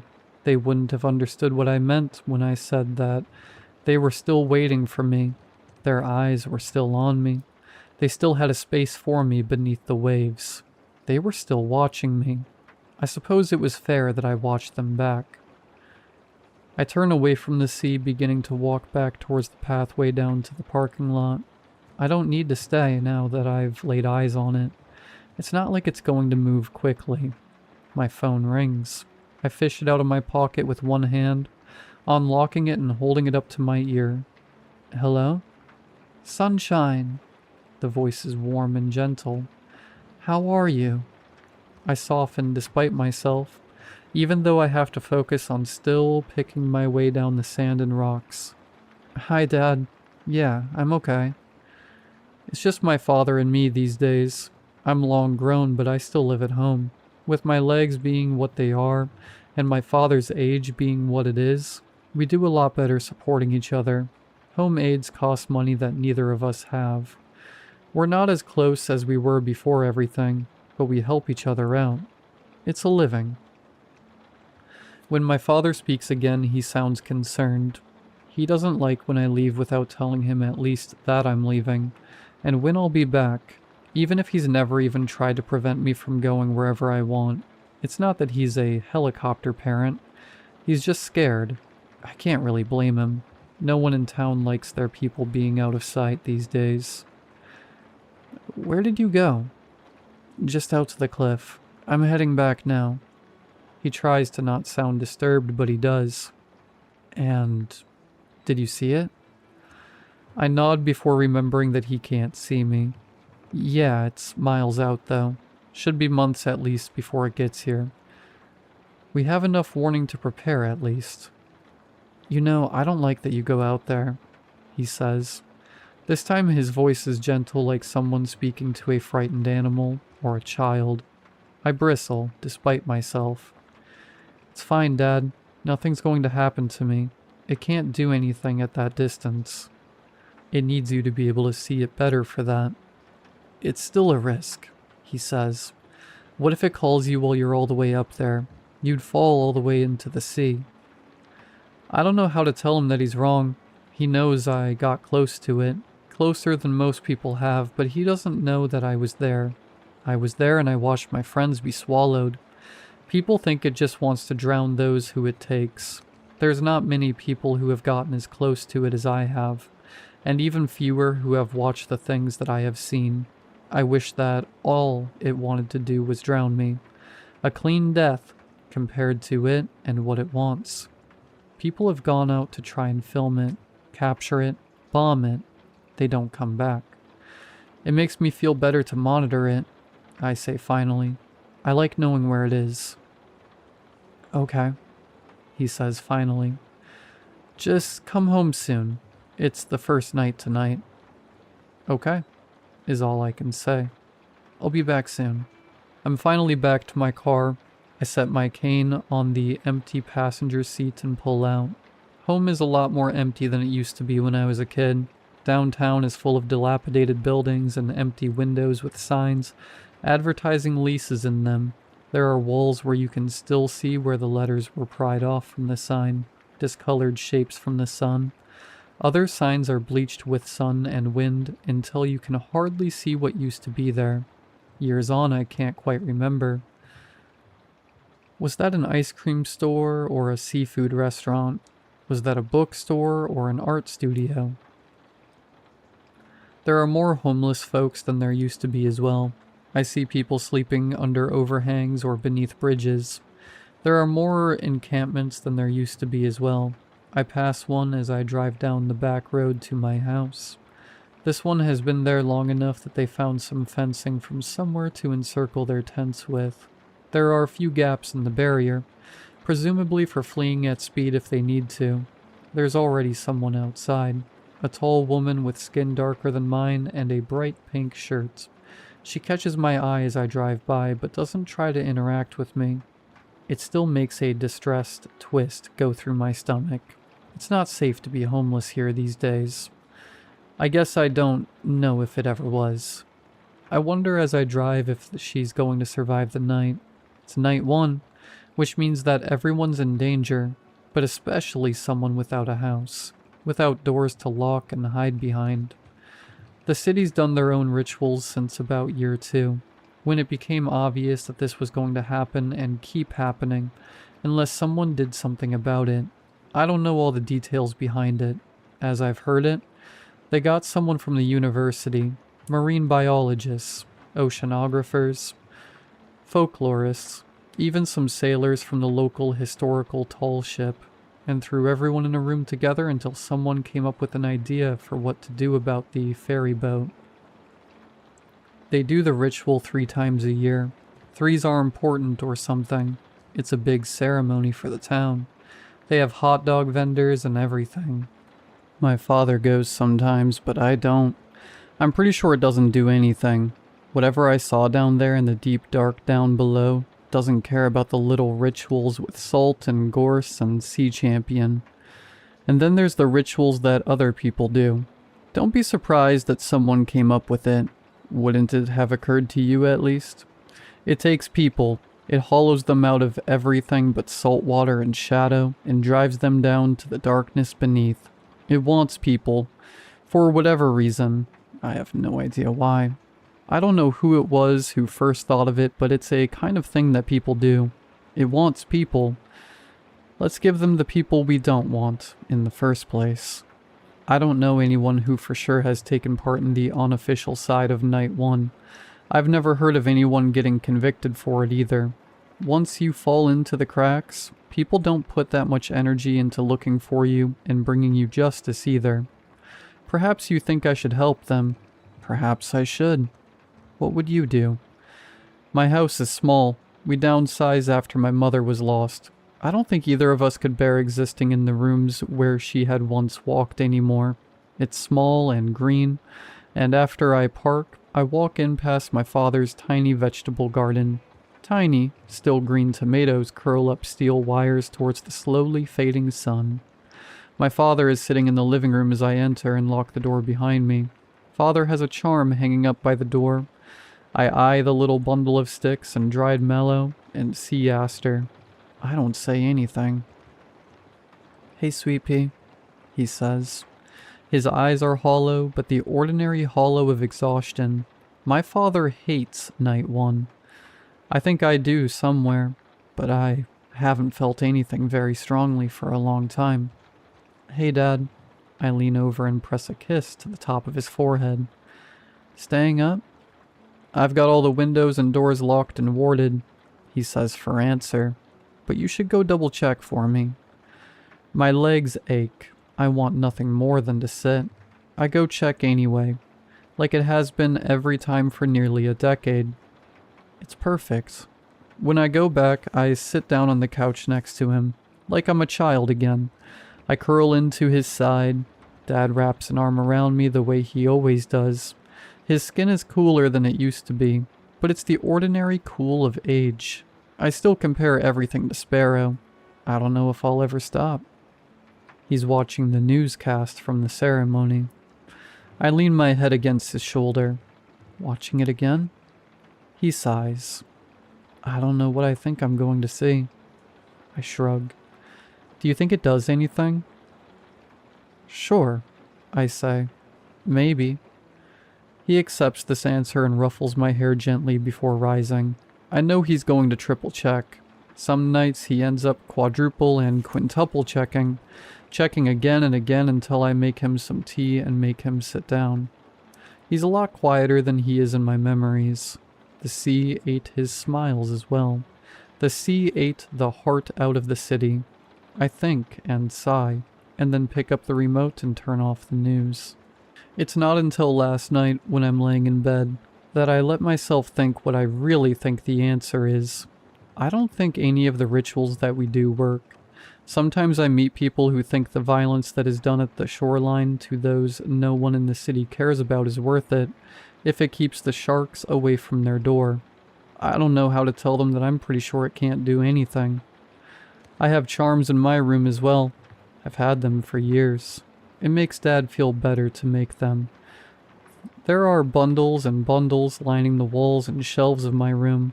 Bundles of rowan and aster and gorse and sea campion and seaweed. Dad trying different things over the years. Trying to find something that works. I have years worth of them, and not one of them has ever stopped me from feeling their eyes that are not eyes on me. I can feel them now. As I lay in bed and there's nothing else to distract me, they are watching me still, behind the walls and sideways of the sea. I feel their gaze like a thin line that stretches from my bedroom all the miles away to where the ferry boat moves slowly, day by day, closer. I wonder if Sparrow and Ryan and Mallet can see me wherever they are. I wish I could believe that the rituals people do work. I wish I couldn't say this about myself. But I know that, if it worked, I probably would be okay with giving people to the sea. But I lay there in bed and I feel it. I feel that same sense of pageantry and theater that I did that summer 10 years ago. The sense that everything we built is nothing but paint and foil and cardboard. It's a play that we do because it makes us feel better. Nothing more. Whatever I saw in the darkness that night isn't something that cares about salt water and flowers. If it's giving us space, giving us time to rest and recover, it's not because of anything that we're doing. It's because it wants to. It knows that there's so many of us that cannot leave. It knows that even if 1 year's pickings are slim, that it has time. Whatever has waited there for uncounted eons beneath the waves isn't something that needs to worry about time. I close my eyes, trying to ignore the sense of eyes on me. It can wait, I think to myself. It can wait as long as it takes to catch someone who it wants. I wish I knew what to do. Perhaps somewhere else. I'd be able to figure out how to get my friends back, how to drive the boat away forever, how to stop feeling the aching absence within my chest that I know is the space that they've prepared me for, still waiting for me to fill it. I don't. All I know how to do is lay in bed and close my eyes, knowing that when I sleep, I will once again see the yawning gaze of the eyes beneath the sea.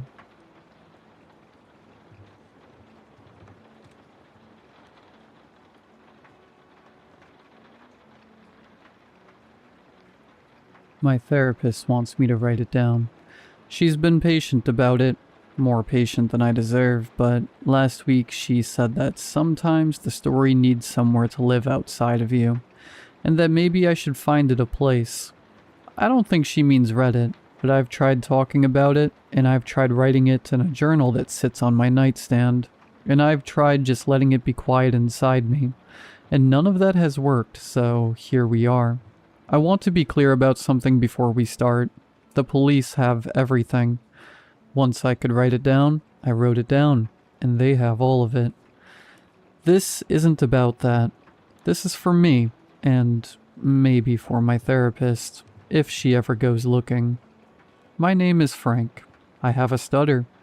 I've had it since I was 5 years old, and I will probably have it until I die. And for most of my life, I have treated that fact like a verdict. Like something a jury handed down about who I am and what I'm worth. I know that's not healthy. My therapist has a lot to say about it, but knowing something isn't healthy and being able to stop doing it are two different things. And anyone who stutters will tell you the same. Rob and Stephanie were the first friends I'd had who just waited. Not in a performative, look how patient I am way. They just waited. The way you wait for a sentence to finish. Because that's what it was. A sentence finishing. They'd been my people since sophomore year, and on the Friday this happened, we had a plan. I was going to get dropped home, tell my dad I was going to Rob's for the weekend, pack a bag, and be back out the door before anything could go wrong. Rob had a new game. Stephanie was already there. It was the kind of plan that felt airtight at 16. There was one problem. I'd gotten a C- on my chemistry exam that morning, and my dad hadn't seen it yet. It wasn't a catastrophic grade. My dad wasn't a catastrophic man, but he cared about school in the specific, tired way that parents who worked hard and didn't go to college care about school. And I knew that if he saw it before I left, the weekend would become a conversation, and the conversation would become a negotiation. And I'd end up at home all weekend, staring at a chemistry textbook while Rob and Stephanie sent me screenshots of the game without me. So I was nervous. That's the context. I was a 16-year-old kid, nervous about a bad grade, which is the most ordinary thing in the world, and I want you to hold on to that because everything that comes after is easier to understand if you remember that's where I started. Rob pressed something into my palm before I left their house. Small, white. Cyclobenzaprine, he said. Like he'd practiced the word. My mom's, for her back. It just takes the edge off, Frank. You'll stop clenching. Stephanie was leaning against the doorframe with her arms crossed, watching me look at it. You've been wound up since third period, she said. Just take it. It's not a big deal. I looked at the pill for a moment, then I put it on my tongue, picked up my bag, and at the door turned back. I'll see you guys tomorrow, I said. Rob pointed at me. Text when you're on your way. I nodded and went to meet my dad. He had the radio on low. Country, which I didn't love. But I'd learned to think of it as his music the same way he'd learned to think of my silence as normal.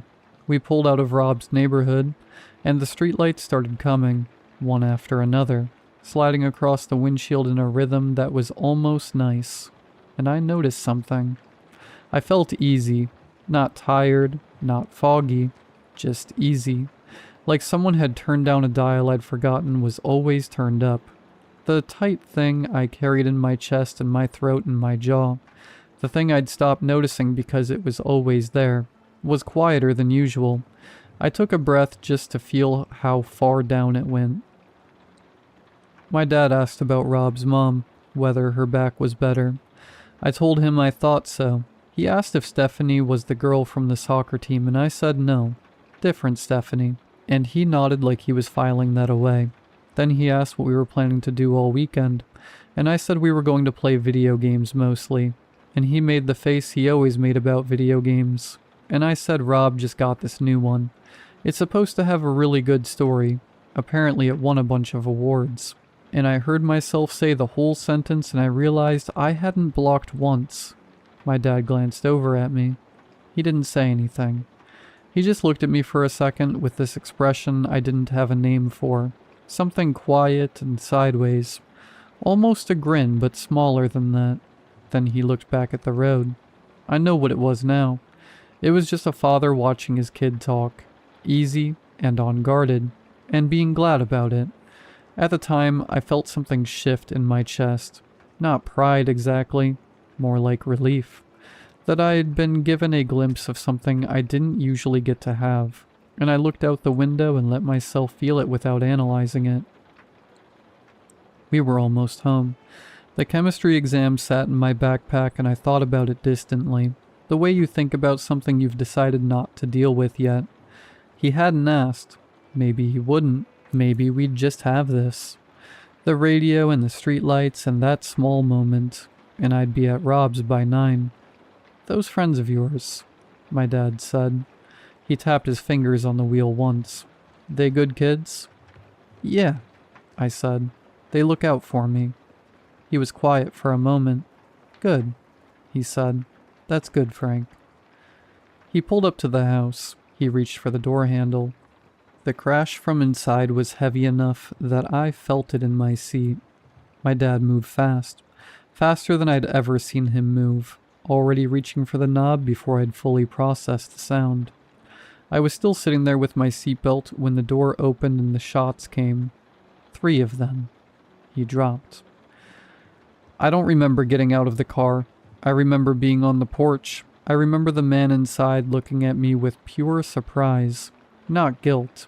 Just the surprise of someone who hadn't known there was a passenger. And then he was gone. Through the back somewhere. And it was just me and my dad and the porch light humming. I got down next to him. I pressed my hands against him the way you're supposed to. Or the way I thought you were supposed to. And I could feel warmth and I didn't let myself think about what that meant. I just pressed down. His face was turned toward me. And his eyes were open. And I talked to him. Or I tried to. I said his name and some other things I can't remember. And somewhere in there I had my phone out and I was dialing. 911. What is your emergency? I knew exactly what to say. I have always had the words. That is the thing about stuttering that I have never been able to make anyone understand. The words are right there. They are always right there. And there is something that stands between knowing them and saying them that has no name and no logic and no mercy. Hello? What is your emergency? I could feel my neck straining, the tendons pulling taut under my jaw, my chest locking up, every muscle involved in speech tightening around nothing while my hands kept pressing down, kept pressing, my arms shaking from holding the position. Sir, I need you to tell me what's happening. My father. Sir, is someone there?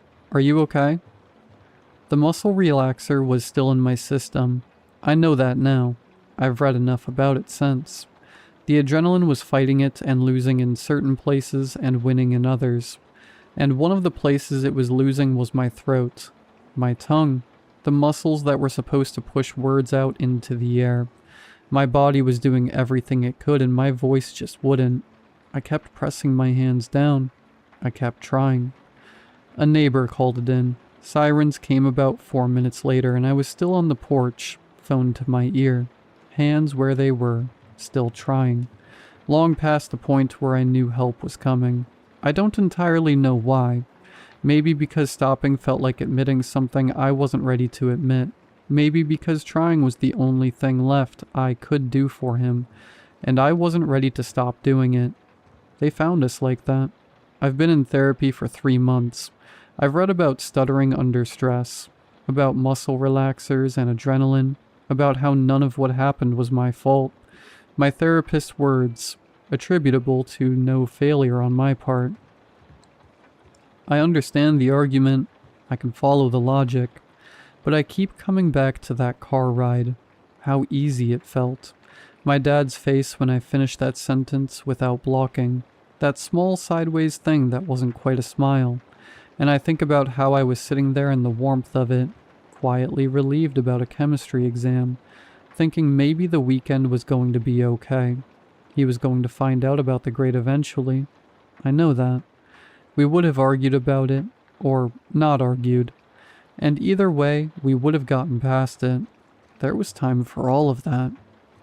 There was supposed to be time.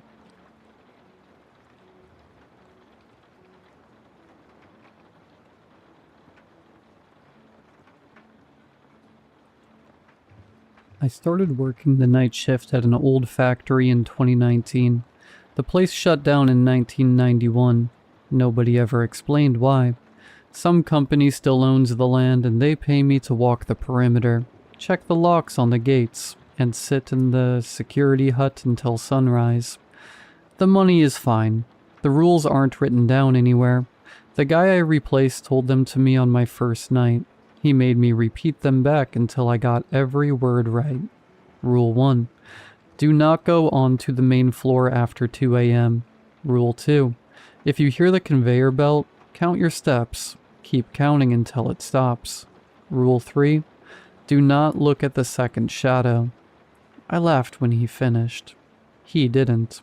For 2 years I followed the rules and nothing happened. The conveyor belt never moved. The power had been cut decades ago. The second shadow was just a trick of the emergency lights. At least that's what I told myself. Then they sent me a partner. His name was Ellis. Young guy, quiet, didn't ask any questions. I told him the rules on his first night. He rolled his eyes. Sure, he said. Anything else? No. He looks at me and asks, you actually believe this stuff? I believe you should follow it. That was the end of the conversation. The first week went smoothly. We split the grounds between us. He took the west side, I took the east. Every night before we separated, I'd remind him, don't go on to the main floor after 2 a.m. Every night he'd wave me off. Yeah. On the 8th night my watch stopped. I didn't notice until I checked the clock inside the hut. My watch read 1:47. The wall clock read 2:14. I radioed Ellis. No answer. I tried again. Nothing. The west gate was empty. The main floor entrance wasn't. The chain was lying on the ground, the padlock open. I broke Rule 1. I told myself I was only going in long enough to drag him back out. The factory floor stretched into darkness. Moonlight spilled through the high windows. The conveyor belt was moving. There was no sound, no motors, no grinding gears. But I could feel it through my boots, a slow vibration beneath the concrete, like a heartbeat. Ellis stood at the far end of the belt, facing the wall. His shoulders shook. I shouted his name. He turned. His face looked normal. His shadow didn't. It had 2 heads. I looked down. My own shadow was gone. For a second I couldn't move. Then I grabbed Ellis and ran. I counted every step. 31, 32. The vibration followed us. 33, 34, 35, 36, 37. The conveyor belt stopped. The silence hit so hard it felt physical. I slammed the door behind us and locked it. Ellis didn't say a word for the rest of the shift. The next night he remembered none of it. Not the belt, not the factory floor, not me dragging him outside. But something had changed. His shadow lagged behind him, only half a second at most. Enough to notice, not enough to explain. I started noticing other things. The air in the hut tasted different after midnight, metallic, like old coins. The lights flickered sometimes, not only in my peripheral vision. When I looked directly at them, they were steady. The floor of the west gate room was always warm, even in winter. No heat source, just warm. After that, the nights stopped behaving properly. Patrols that should take 20 minutes took 3 hours. The clocks never agreed. My phone showed different dates depending on which room I checked it in. Sometimes the sun rose too early, sometimes it didn't rise at all. The sky would just go from black to gray and stay there. One night Ellis went to check the west gate alone. He was gone 5 minutes by his watch, 7 hours by mine. When he came back, he was crying. He said he'd walked the same hallway over and over. Every door led back to the same door. The only way out was to count his steps backward. He wouldn't tell me what was in the hallway. He just kept saying, "I don't know," over and over. I stopped sleeping, not because I wasn't tired, but because every time I closed my eyes, I dreamed about the conveyor belt. In the dream, it was silent, but I could feel it, and my feet were already counting. After that, the conveyor belt started moving more often. Sometimes we'd hear it while standing outside. Sometimes we'd hear it inside the hut. Whenever it started, we'd count. Neither of us questioned it anymore, especially Ellis. He followed the rules perfectly. He never looked at shadows, never approached the main floor, never missed a count. But his shadow kept growing. Every week it stretched farther. No matter where he stood, it pointed toward the main floor. I stopped looking at my own shadow. I don't know what it's doing anymore. I tried leaving. I took the company truck and drove down the access road. The road bent left, then left again, then left a third time. I passed the same rusted sign 3 times. I stopped the truck and turned around. The sign was still there, but the words weren't. "Welcome back." The letters looked wet.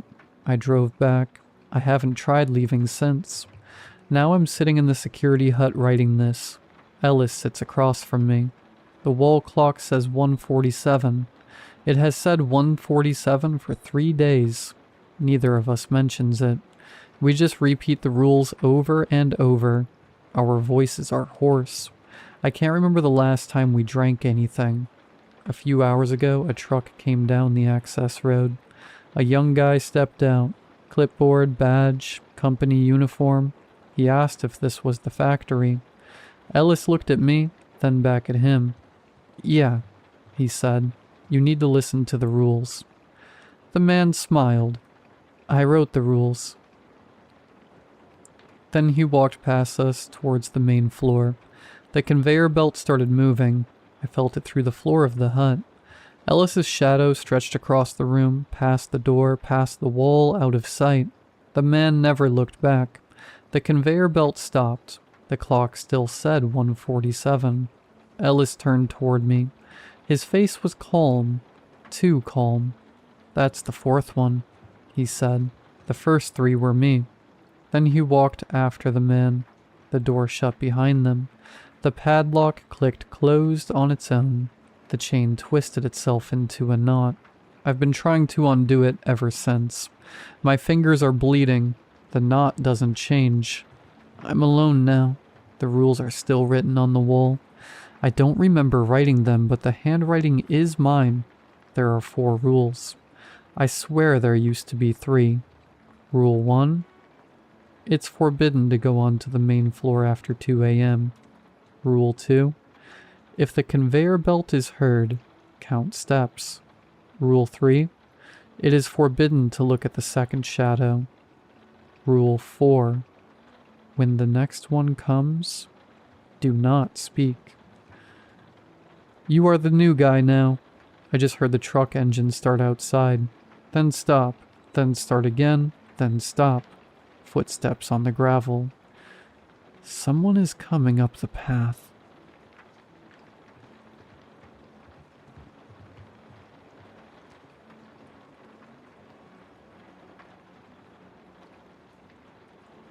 We were 4 days into a week-long camping trip in the Chuska Mountains when Danny first heard it. I want to be clear about something before I get into this. Danny is not the kind of person who spooks easily. He grew up in rural New Mexico. He's been hunting since he was 9. He's the guy who stays calm when everyone else is panicking. The guy you want next to you when things go wrong. When Danny says something scared him, you listen. We were sitting around the fire, me, Danny, his girlfriend Priya, and our friend Marcus, when Danny went quiet in the middle of a sentence. Just stopped talking and stared out past the tree line. "What?" Marcus said. "Did you hear that?" We listened. Wind in the pines, the fire crackling. Nothing else. "Hear what?" Priya said. Danny shook his head slowly. "Probably nothing." But he didn't look like it was nothing. He looked like a man doing math in his head and not liking the answer. We were all in our late 20s. The trip was Marcus's idea. He'd been going through a rough divorce and needed to get out of the city. And we'd all agreed that a week off the grid was exactly what everyone needed. No cell service, no internet, nothing but mountains and trees and the kind of silence that cleans you out. The Chuskas sit on the Navajo Nation. Danny has Dinah ancestry on his mother's side, which is part of why he suggested the specific location. He knows the land. He respects it in a way that the rest of us, raised on concrete and convenience, don't entirely understand but try to follow his lead on. He had one rule when we arrived. Don't be loud after dark. Don't draw attention. We thought he meant bears. The second night was when I heard it. We'd gone to bed around 10. I was in the tent I was sharing with Marcus, almost asleep when it drifted in from somewhere out in the dark. A voice. Human. Distant. "Help me." I sat up. "Help me." I unzipped the tent before I'd fully thought it through. Danny was already outside, standing perfectly still, facing the trees. He'd clearly been awake. "Someone's out there," I said. "We have to." "No." His voice was flat, final. "Danny, someone is..." "Keep your voice down." He turned to look at me and his expression stopped me cold. I have known Danny for 11 years. I have never seen him look like that. "Get back in the tent. Don't make any noise. Don't use your flashlight. There's someone out there asking for help." "No," he said very quietly. "There isn't." I stood there for a moment listening. The voice came again from a slightly different direction than before. "Help me." Something was wrong with it. I couldn't name it at first. It was clearly a human voice. The right pitch, the right cadence, 2 recognizable English words. But there was something underneath it that made my spine go cold. Something about the way it landed, like a recording of the words rather than someone actually saying them. Like something that had heard the words and was producing the sounds without understanding what they meant. I got back in the tent. I didn't sleep. In the morning, Danny explained. Not everything. I don't think he was willing to say everything, but enough. He told us about the Yi Naldalushi, what outsiders call skinwalkers. He told us they were real, that his grandmother had told him about them since he was small, that there were things in these mountains that were not what they appeared to be. Marcus laughed. Not meanly, more nervously. "You're telling me a skinwalker was outside our camp last night?" "I'm telling you something was," Danny said. "And I'm telling you that if you had gone out there, it would have been very bad." "How do you know it wasn't just someone who needed help?" Danny looked at him for a long moment, because of what it was saying. He let that sit. Then he said, "These things, they learn sounds. They mimic what they hear. They're not like animals that learn calls. They specifically learn human sounds." He paused. "Think about what sounds a human makes when one of these things finds them." The fire popped. "Help me," Priya said quietly. She'd gone pale. Danny nodded. That's what it knows. That's what it's heard, over and over for a long time. He looked out at the trees. That's the only reason it says it. Nobody spoke for a while. Marcus, to his credit, did not laugh again. We should have left that morning. I want to be honest about that. We had enough information to make the right call and we didn't make it. And what happened next is partly on us for that reason. Danny wanted to go. Priya wanted to go. Marcus and I convinced them to stay. One more day, we said. We'd be careful. We'd be quiet. We wouldn't go out after dark. I think we both still hadn't fully accepted what Danny was telling us. Not really. It's one thing to hear something wrong in the dark and feel afraid. It's another thing in the daylight, with the fire going and coffee in your hand, to truly believe that something inhuman spent the night circling your camp. We stayed. The third night, it got closer. I know this because I could hear it moving, not in an animal way. Animals have a logic to how they move through underbrush, a pattern that makes sense. This was different. It would be still for a long time, and then it would be somewhere else, with no sound of transition, as though it had decided to be in a different place and simply was. Help me. Closer now, maybe 40 feet from the tent. Help me. 30. I was lying completely still with my eyes open in the dark, listening to Marcus breathe beside me, when I became aware of something that made every hair on my body stand up at once. The voice was coming from two directions. Not alternating, simultaneously. Two voices, identical, both sang the same words, slightly out of sync with each other. Help me. Help me. I grabbed Marcus's arm. He was already awake. Neither of us moved. It stayed outside the tent for what felt like an hour. Probably wasn't. Probably 15 minutes at most, but time moves differently when you are lying still in the dark, trying not to breathe too loud, listening to something that learned its only words from dying people circle your tent in the dark. Then it was gone. Not gradually, just gone. We left before dawn. Danny had us packed and moving while it was still dark, which felt wrong. I wanted light. I wanted to be able to see, but he said movement was safer than anything. He let us out with one small flashlight, keeping the beam low, and none of us spoke the entire 2-mile walk to the trailhead. We were almost to the cars when Priya grabbed Danny's arm. At the edge of the tree line, maybe 60 feet away, something was standing in the pre-dawn gray. It was tall. Too tall. The proportions were almost human, but not quite. The limbs a little too long, the head sitting at a slight angle on the neck, like something that had learned the shape of a person from a description rather than observation. It was still. It was watching us. Danny kept walking. Slow, steady. He didn't look at it directly. He said quietly, without turning his head, "Don't look at it.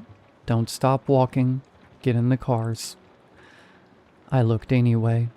I wish I hadn't, because in the moment before I forced my eyes away, it moved. Not toward us, just shifted its weight. A small adjustment, and I heard it very softly from across the 60 feet of gray morning air. Help me. And the thing that will stay with me, the thing I can't stop thinking about even now, weeks later, safe in my apartment with the lights on, it sounded hopeful.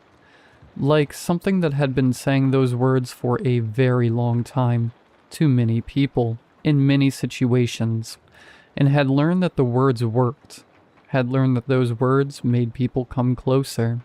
We've talked about it since, the four of us. Danny more than anyone. He told me something a few days after we got back, when we were alone, that he hadn't said in front of the others. He said his grandmother told him that the reason they learn those words, specifically those words, is because of frequency. They learn what they hear most often, and what they hear most often from humans, in the specific situations where they encounter humans, is a person at the end of their options. A person realizing in the last moments before the end that they need someone to come. Help me. He said his grandmother told him the worst part isn't that they say it. The worst part is that at some point in the very beginning, a very long time ago, one of them heard it for the first time and came closer to see what it meant and learned. I don't go camping anymore, and sometimes late at night when I'm most of the way asleep and the apartment is quiet, I think about that thing standing at the tree line in the gray morning light. I think about how still it was. I think about how long it must have been doing this, how many camps it had circled, how many people had heard those two words drift out of the dark and made the same mistake of going toward them. I think about how it sounded hopeful.